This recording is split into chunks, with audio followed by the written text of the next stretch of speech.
জাতীয় সংসদে সরকার ও বিরোধী দলের মধ্যে উত্তপ্ত বাক্য বিনিময় এবং ওয়াকআউটের ঘটনা ঘটেছে। এসব আইনের প্রণয়নের মাধ্যমে বিএনপি নব্য ফ্যাসিবাদের পথে যাচ্ছে বলে অভিযোগ জামায়াত এনসিপির। আপনারা কি আওয়ামী লীগকে পুনর্বাসন করতে চাচ্ছেন? আমি তো মনে করি আওয়ামী লীগকে পুনর্বাসন করতে চাচ্ছেন। আপনার জামাতকে নিষিদ্ধের কথা বলেছেন। আমি শুধু একটা কথা বলতে চাই, নিষিদ্ধের মাধ্যমে ধরলে আমরা নিষিদ্ধ হয়ে গেলাম, এই শূন্যস্থান পূরণ করবে কে? আপনারা কি একাই দেশ চালাবেন? এই জন্য দুইটার প্রতিবাদেই আমরা এই সংসদ থেকে আপাতত ফের উত্তপ্ত সংসদ অধিবেশন, দুর্নীতি ইস্যু এবং ব্যারিস্টার রুমিন ফারহানাকে ঘিরে ঝড় উঠেছে সংসদে। এক পর্যায়ে ওয়াকআউট করেন বিরোধী দল জামায়াতে ইসলামী। আজ সংসদে ব্যারিস্টার রুমিন ফারহানার বক্তব্য ছিল বেশ আলোচিত।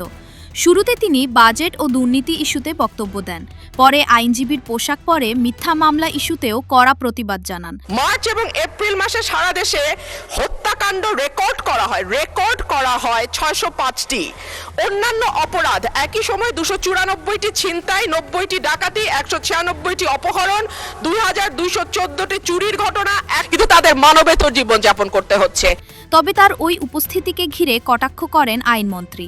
তিনি রুমিন ফারহানাকে আইনজীবীর পোশাক পরিহিত ভাড়া করা আইনজীবী বলে মন্তব্য করেন। আর্গুমেন্ট করেছেন এই দাবির ক্ষেত্রে ওনারা কিন্তু পোশাক পরিহিত আইনজীবী হায়ার করে এনে উপস্থাপন করেছেন। আমি দেখেছি ব্যান্ড, ওনারা এখনো ব্যান্ড আছে, খেয়াল করেছি আমি। এরপরই তাকে ঘিরে সংসদে শুরু হয় পাল্টাপাল্টি মন্তব্য ও তীব্র বাকবিতণ্ডা। এইখানে নিষেধাজ্ঞা দেয়া নাই যে কোন পোশাক পরিহিত অবস্থায় এখানে ঢুকা যাবে না বা ঢুকা যাবে, তো সুতরাং তার এভরি লিবার্টি আছে সেই ড্রেসটা বা ইয়েটা পরার জন্য। হ্যাঁ, পরবর্তীতে পোশাক পরিবর্তন করে আবার সংসদে আসেন রুমিন ফারহানা। তবে এরপরও তাকে নিয়ে মন্তব্য ও হাসাহাসি চলতে থাকে। উনি পোশাক বদলে এসেছেন যে অনেক টাকা আরো বেশি দিতে বলবেন আমাদেরকে মাননীয় স্পিকার। উন্নতি করতে হলে 1টি টাকা মাননীয় স্পিকার তো ফকিরের ভিক্ষা, এই 1টি টাকা দিয়ে কি হবে? বুমেরাং হয়ে আপনাদের দিকেই ফিরে আসবে। মাননীয় স্পিকার, এই আইনটিতে সংশোধন আনা হয়েছে কারণ জুয়া সংক্রান্ত অপরাধের জন্য আলাদা একটি আইন এসছে। মাননীয় স্পিকার, আমার বক্তব্য সাইবার প্লেসে নারীর সুরক্ষা নিয়ে।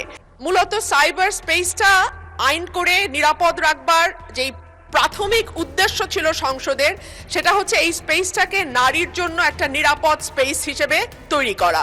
কিন্তু আমরা যারা রাজনীতি করি কিংবা যারা পাবলিক ফিগার কিংবা যারা নোন ফেস, আমাদেরকে প্রতিনিয়ত সাইবার হ্যারাসমেন্ট, সাইবার বুলিং এবং নানান রকম সাইবার অপরাধের শিকার হতে হয়।